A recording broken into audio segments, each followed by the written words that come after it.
Welcome everyone.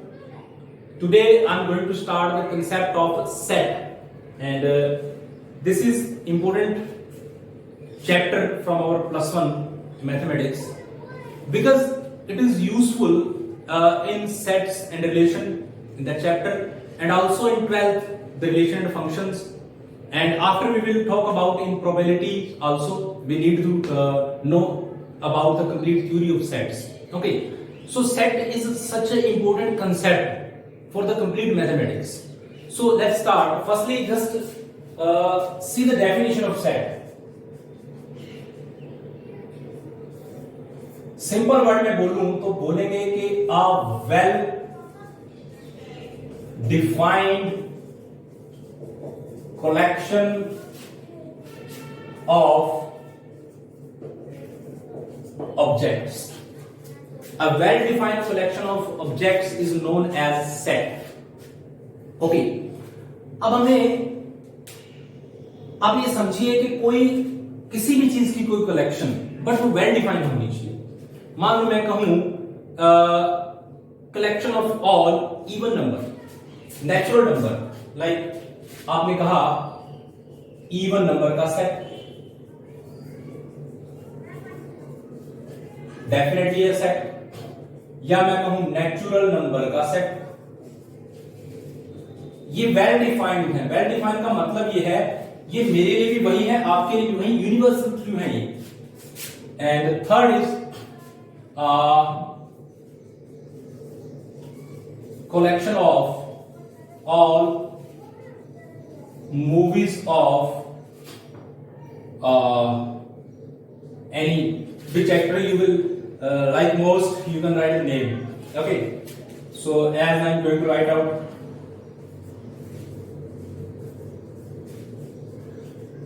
Salman Khan, collection of all movies of Salman Khan. So this is also a set. All boys of class 11 is also a set. तो set कौन नहीं होंगे, ठीक है ना, ये तो सेट हैं. बात यह है कि कौन सी ऐसी चीज है जो सेट नहीं होती. जैसे मान लो मैं कहूं collection of good girls in 11th class. ये कोई सेट नहीं है. Collection of all girls in class 11th class is a set, but collection of good girls, अब गुड गर्ल्स हो सकता है आपके किसी के साथ लड़ाई हो, आप उसको गुड गर्ल्स नहीं मानो, बट वो मेरी तो लड़ाई नहीं है, मैं तो मेरे लिए वो गुड गर्ल है. सो जो एस्पेक्ट्स डिफरेंट हों वो सेट्स नहीं होते. जैसे मान लो मैं कहूं collection of good movies of Salman Khan, so it is not a set, क्योंकि गुड मूवीज मेरे लिए कुछ अलग हो सकती हैं, आपके लिए कुछ अलग हो सकती हैं. क्लियर बात. सो collection of mathematical book is a set, but collection of good mathematics book, like I will write out collection of good maths book is not a set. It's not set. Okay, or you can say that all good cricketers of world, it's not a set.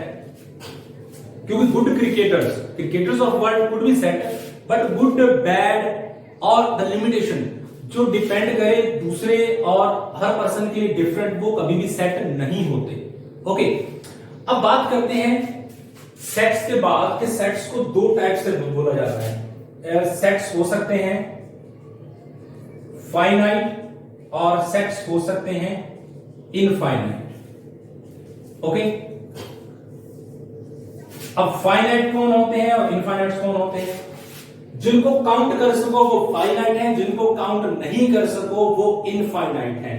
जैसे मान लो मैंने लिखा एक ए set है 1 2 3, ये finite है.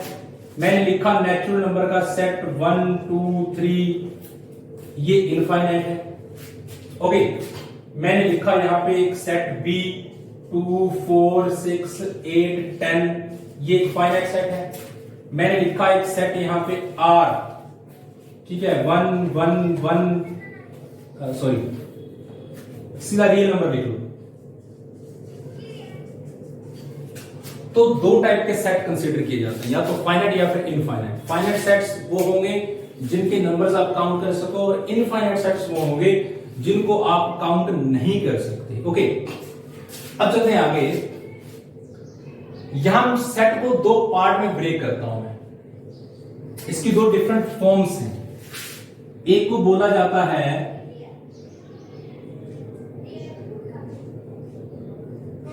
Roster form, और दूसरे को हम बोलते हैं सेट बिल्डर फॉर्म। यहां roster form and set builder form. ये सेट को बनाने की, सेट को लिखने का एक तरीका। ये तो समझ में आया कि सेट है क्या। अब सेट को लिखना तो पड़ेगा, तो उनको किस वे से लिख सकते हो आप। ये दो तरीके हैं आपको लिखने के। तो एक लिखी मैंने रोस्टर फॉर्म।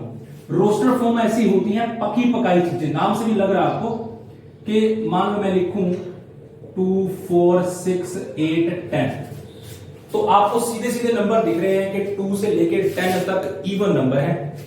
अब इसको सेट बिल्डर फॉर्म में लिखना हो तो आप इसको ऐसे लिखोगे कि x आया इसमें, और x belongs to,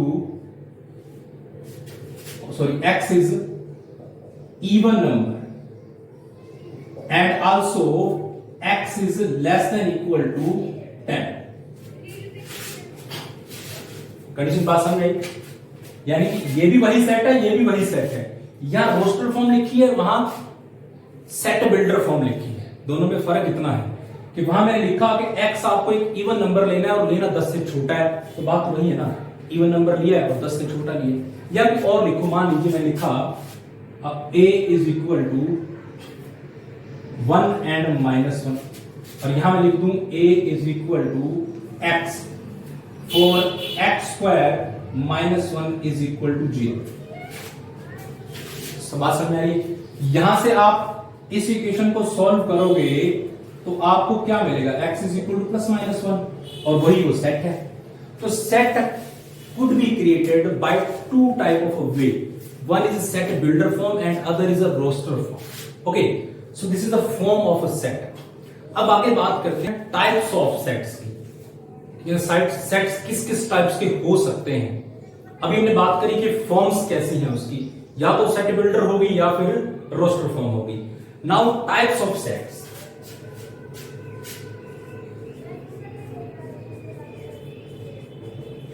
types of sets. Sets कितने टाइप्स के हो सकते हैं? इसमें पहला है एम्प्टी, या फिर इसको बोलते हैं null set. Empty null set का मतलब है कि आपके पास बिल्कुल खाली सेट हो, कुछ भी नहीं हो सकता सेट के पास। या फिर आप इसको ऐसे भी बोल सकते हो a इज इक्वल टू 5, और आप इसको ऐसे भी लिख सकते हैं, यानी कि सेट के पास कोई एलिमेंट नहीं है। जैसे मान लो मैं लिखूं a is equal to x square +1 is equal to 0 and x belongs to natural number. तो आप कहोगे कि इस सेट में क्या एलिमेंट आएंगे? इस इक्वेशन को सॉल्व कीजिए।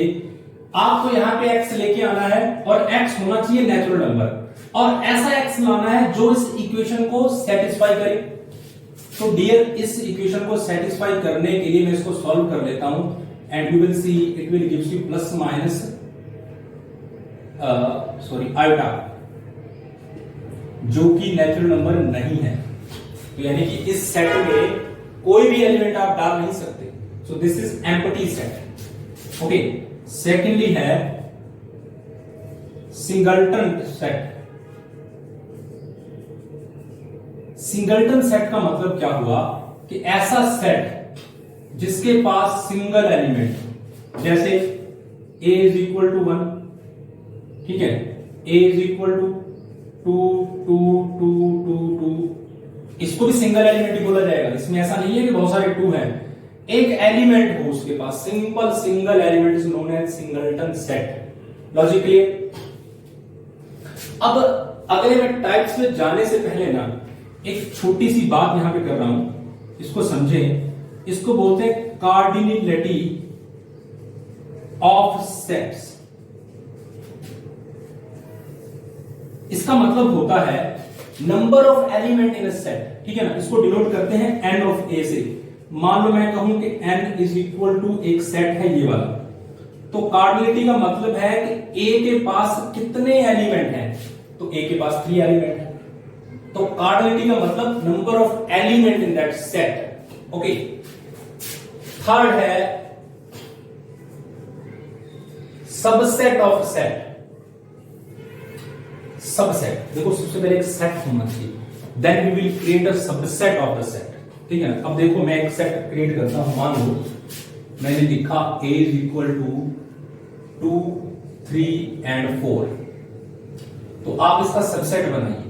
तो सबसेट बनाएंगे तो कैसे बनेंगे? सबसे पहला होता है 5, दूसरा बनता है सिंगल एलिमेंट, तीसरा भी सिंगल एलिमेंट, उसके बाद फिर single element and then pair of 2 element, then pair of 2 element and pair of 2 elements and then last is complete set। इनको बोलते हैं सबसेट ऑफ सेट। एंड आप कोई भी ले लीजिए, मान लो आप कहो 2, तो ये एक सबसेट है इस सेट का, 2 is containing in that, ठीक है ना।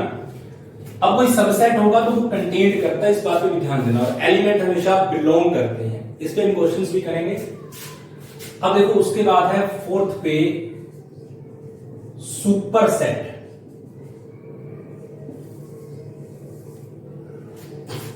सॉरी, सुपर सेट से पहले एक और पढ़ते हैं, पहले पावर सेट पढ़ लेते हैं। पावर सेट, पावर सेट का मतलब यहां पे है कि a इज इक्वल टू, मान लो मैंने लिखा 1 2 3, इसके सभी सेट बनाते हैं, p a से लिखते हैं, और जितने भी सबसेट्स होते हैं इसके, उन सब की कलेक्शन को आप पावर सेट बोलते हैं। The collection of subset of that set, that known is power set. देखो यहां सबसेट बनाए, इन सबसेट्स को इकट्ठा कर दिया और एक नए सेट बना दिया, उसको नाम दे दिया पावर सेट। अब लॉजिक को समझो, यहां पे नंबर ऑफ एलिमेंट इन ए कितने हैं? 3, यानी कि कार्डिनलिटी सेट की कितनी है? 3। और number of element in power set कितने हैं? 1 2 3 4 5 6 7 8। तो यहां एक फॉर्मूला बना कि पावर सेट के एलिमेंट हमेशा क्या होते हैं? 2 की पावर n होते हैं, हमेशा याद रखें इसको। यानी कि पावर सेट में नंबर ऑफ एलिमेंट्स जो आएंगे वो क्या होंगे? 2 रेज़ टू पावर n। जैसे यहां पे 3 थे तो आपने इसको लिख सकते हो 2 की पावर 3 8, ये 8 आंसर है। ओके, सो किसी और सेट के पास, मान लो ए सेट के पास 1 2 3 4 एलिमेंट्स होते, तो इसके पावर सेट में देखो कितने एलिमेंट हो सकते थे? यहां होते 2 की पावर 4, यानी कि 16 एलिमेंट। Logic clear? इसको बोलते हैं पावर सेट। पावर सेट के बाद बात करते हैं फिफ्थ, एक है यूनिवर्सल सेट और एक है सुपर सेट। तो यूनिवर्सल सेट की बात करते हैं पहले। सुपर सेट में आपको यहीं से बता देता हूं, सुपर सेट, इसके लिए देखो 2 जो है ना इसका सबसेट है, 2 इज सबसेट ऑफ दिस, और 2 3 4 इज सुपर सेट ऑफ 2, यानी कि 2 3 4 जो है ना इज सुपर सेट ऑफ 2। ठीक है, एक बाप उसका बेटा और बेटे का बाप, यानी कि छोटा उसका सबसेट है और बड़े वाला उसका सुपर सेट है, जहां से वो निकला है। ओके, अब फिफ्थ पे बात करते हैं यूनिवर्सल सेट। देखो यूनिवर्सल सेट ऐसा सेट जहां से जिसको बहुत सारे सेट बिलोंग करते हैं, ठीक है ना। मान लो जैसे मैं लिखूं यू कोई सेट है मेरे पास 1 2 3 4 5 6 7 8 9 10, और एक ए सेट है मेरे पास 2 4 6 8 एंड 10 का। ओके, सो यूनिवर्सल सेट का मतलब है कि ए उसके पास है, ए उसके अंदर है, और सुपर सेट भी कुछ ऐसा ही है, कुछ खास फर्क नहीं है। यहां यू है तो यहां आप कोई सेट डिफाइन कर सकते हो ए। ओके, यानी कि यूनिवर्सल सेट में से हम छोटे छोटे सेट बना सकते हैं, दैट इज यूनिवर्सल सेट। अब आप कहोगे कि सर सेट में से सबसेट बनाए तो ये भी तो यूनिवर्सल सेट हुआ। अब यूनिवर्सल सेट का मतलब सबसेट और सुपरसेट से थोड़ा सा अलग है। कैसे? मान लो आपको फाइंड आउट करना है कंप्लीमेंट ऑफ सेट, ठीक है, जिसको लिखते हो ए कॉम्प्लीमेंट। इसके लिए यूज करना पड़ता है आपको यूनिवर्सल सेट, यानी कि यू में से ए माइनस करना है। जैसा ऊपर एग्जांपल लिखा है उससे देखो कि मान लो आपको ए का कॉम्प्लीमेंट निकालना है, तो यू में से ना ए को हटा दीजिए। जैसे यू के पास कितने हैं, 1 2 3 4 5 6 7 8 9 10, ठीक है। इसमें से आप ए को माइनस कर दीजिए, 2 4 6 8 और 10, तो आपको क्या मिलेगा, 1 3 5 7 9। So this is a complement. Logically हुआ। तो यूनिवर्सल सेट अगर होगा तो हम कॉम्प्लीमेंट फाइंड आउट कर पाएंगे। Without universal set we could not find out complement of set. तो ये कुछ बेसिक स्ट्रक्चर थे, कुछ बेसिक टाइप थे सेट्स के, तो इनको रीड कीजिए एंड रिमाइंड कीजिए, एंड इनके ऊपर क्वेश्चंस हम बाद में करेंगे। Thank you so much.